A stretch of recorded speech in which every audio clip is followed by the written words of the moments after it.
السلام عليكم. تقريبا كل ستات البيوت بتعاني من مشكلة واحدة، وهي هنعمل أكل ايه النهاردة. ان شاء الله في الفيديو ده هنقول على فكرة كده، وان شاء الله الفترة الجاية هنقول على افكار كتير جدا. افكار غدا خفيف قوي.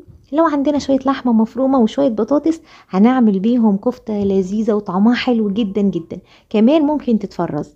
هنجيب 3 بطاطسات الحجم اللي انتوا شفتوه، حجم متوسط، وقشرتهم وغسلتهم، وبعد كده هنبدأ نبشرهم بشر ناعم بالمبشرة، وهنصفيهم كويس جدا، وهنتخلص من المية بتاعة البطاطس، احنا مش عايزينها في اي حاجة. بعد كده الخطوة اللي بعد كده هنعملها بسرعة جدا علشان البطاطس ما تلحقش تاخد لون. جبت بصلاية كده حجمها متوسط، مش كبيرة ومش صغيرة، وهبشرها برضو بشر ناعم قوي. واخدت البطاطس اللي انا مصفيها كويس جدا وعصراها، وحطيتها على البصلة، وحطيت عندي 400 جرام من اللحمة المفرومة، و3 معالق كبار من البقسماط. وهنحط بقى التوابل. معلش هنا الكهرباء كانت قطعة.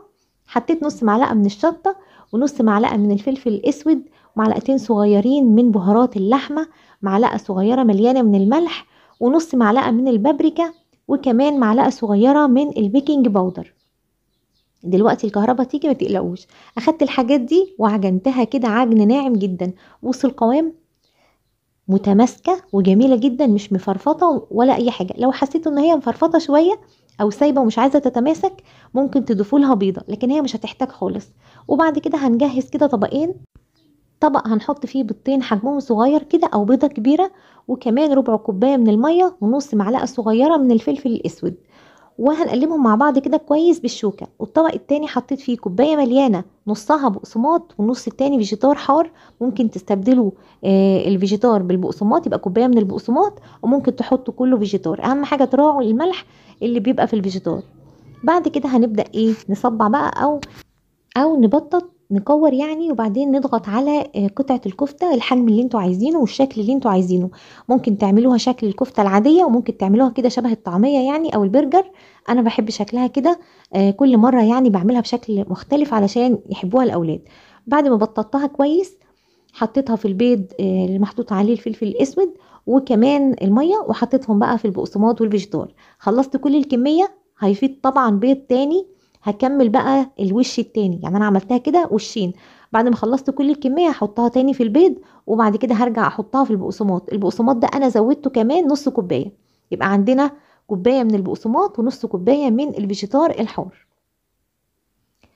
بس كده هنحطها كده على صواني. الصواني دي مش مدهونة اي حاجة، ممكن تبقى مرشوشة بقسماط، حاجة بسيطة جدا لو لقيتوها كده بتلزق معاكم.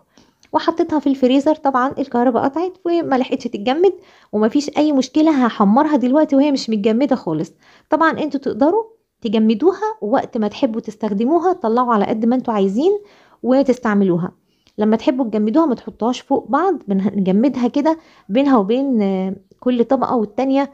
بنحط كيس بلاستيك عشان ما يلزقوش في بعض، وتجمدوهم، ولما تخرجوهم من الفريزر حمروهم على طول من غير ما تفك. طبعا هي كده مش متجمدة، وزي ما انتوا شايفين اخدت لون حلو جدا. بتقلبوها بعد من دقيقتين كده، النار بتكون متوسطة والزيت بيكون سخن في الاول. هحضر بقى جنبها سلطة طحينة خفيفة كده وجميلة، بحب اكلها مع الطحينة. جبت نص كوباية من الطحينة، ربع كوباية من المية، وحطيت تلت كوباية من الخل. واحط دلوقتي ربع معلقة من الكمون، زي ما تحبوا، رشة يعني شطة صغنونة، ورشة بسيطة من الملح. القوام ده بيبقى سميك بعد شوية. الطحينة دي انا عاملاها في البيت، وبحب جدا اقدمها جنب الطحينة، لان انا عندي فريقين: فريق هياكلها بالعيش او خبز البرجر، والفريق التاني بيحبها بالرز.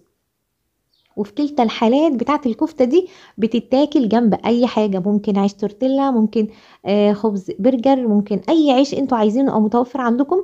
ممكن كمان رز، ممكن مكرونة، زي ما انتوا حابين. هي طعمها حلو جدا زي ما قلت لكم. ممكن كمان تتفرز وتطلعوها وقت ما تحبوا تستعملوها. ان شاء الله هتجربوها واكيد هتعجبكم.